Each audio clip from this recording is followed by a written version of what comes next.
పక్కన అయితే ఉందో బకింగ్హామ్ కెనాల్ పైన స్టీల్ బ్రిడ్జ్ నిర్మాణ పనులు అయితే సర్వేగంగా జరుగుతున్నాయి. అసలు స్టీల్ బ్రిడ్జ్ పనులు ఏ విధంగా జరుగుతాయని తెలుసుకునే ప్రయత్నం చేద్దాం. మనతో పాటు ఉన్నారు ఈ యొక్క steel bridge site engineer Vasant గారు మనతో పాటు ఉన్నారు. సార్ నమస్తే వసంత్ గారు, ఇక్కడ స్టీల్ బ్రిడ్జ్ పనులు ఎలా జరుగుతాయండి? ఇప్పుడు మన ఎల్హెచ్ఎస్ డక్స్ ల్యాబ్ అనేది 2 రోజుల ముందు వేస్తాం, కాంక్రీట్ అయిపోయింది. ఇప్పుడు క్రాస్ బేర్ వర్క్ అనేది నడుస్తుంది. ఇప్పుడు క్రాస్ బేర్ రీఎన్ఫోర్స్మెంట్ అనేది కడుతున్నారు మనకి. ఇది క్రాస్ బేర్ వర్క్ అనేది ఇంకో 2 రోజుల్లో కంప్లీట్ చేస్తాం.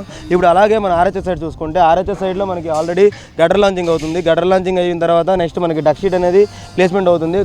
రేపటితో డక్ షీట్ ప్లేస్మెంట్ అయిపోతుంది. మనం రేపు మార్నింగ్ నుండి మేము రీఎన్ఫోర్స్మెంట్ కూడా కడతాం, సైమిల్టేనియస్గా రీఎన్ఫోర్స్మెంట్ కడతాం. ఈ రీఎన్ఫోర్స్మెంట్ అయిపోయిన వెంటనే మనం దీనికి కాంక్రీట్ అనేది పోరింగ్ చేస్తాం. కాంక్రీట్ అయిపోయిన వెంటనే మనకి approach road A1 side approach road, A2 side approach road అనేది డట్ వాల్స్ కట్టి బ్యాక్ ఫిల్లింగ్ చేస్తాం. బ్యాక్ ఫిల్లింగ్ చేసిన తర్వాతే మనకి అప్రోచ్ స్లాబ్ వేస్తాం. అప్రోచ్ స్లాబ్ వేసిన తర్వాత దీని మీద బీసీ లేయింగ్ చేసి ట్రాఫిక్ అనేది విడిచిపెడతాం. అంటే ఇప్పటికీ కొంతమందికి స్టీల్ బ్రిడ్జ్ అంటే ఏంటో తెలియని పరిస్థితి ఉన్నారు. స్టీల్ బ్రిడ్జ్ అంటే కింద నిర్మాణం ఎలాంటి గటర్ వాడతారు, ఎలాంటి మెటీరియల్ వాడతారు? ఇప్పుడు మనం ఇక్కడ స్టీల్ బ్రిడ్జ్లో ఇందులో ఫస్ట్లో మనకి ఫైల్ ఫౌండేషన్ అయ్యింది. ఫైల్ ఫౌండేషన్ తర్వాత పైల్ క్యాప్ వేసాం. పైల్ క్యాప్ తర్వాత పీర్ వేస్తాం. పీర్ తర్వాత కాలువ కింద నుంచి చేస్తున్నారు కదా, కాలువ మీదగా వేస్తున్నారు. కింద ఎంతవరకు ఎలా చేస్తారు? మనం 43 మీటర్లు 42 మీటర్లు అనేది పైల్ అనేది డెప్త్ ఉంది.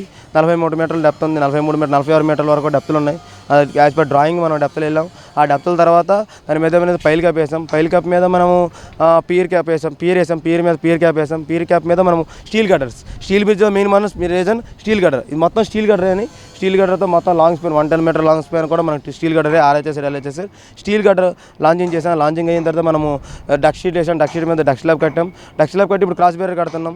ఇలా సైమిల్టేనియస్లో పనులు నడుస్తూనే ఉంటాయి. ఇది మనకి ఈ మంత్ ఎండకాలం దీని మీద ట్రాఫిక్ వదలడానికి మేము ట్రై చేస్తున్నాం. అంటే ఎల్హెచ్ఎస్ వరకు వచ్చేసి సుమారు ఎంతవరకు పనులు అయినాయి అంటారు?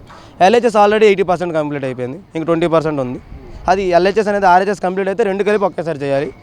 కొద్దిగా ఆర్హెచ్ఎస్ అనే వరకు వెయిట్ చేయాల్సి వస్తుంది. అంటే ఈ రోడ్డు మీద ఎంత వాహనాలు వెయిటేజ్ అయితే? హెవీ వెహికల్స్ వెళ్ళడానికి డిజైన్ అనేది హెవీ వెహికల్ డిజైన్ అని ప్రాబ్లం లేదు. హెవీ వెహికల్స్ వెళ్తాయి.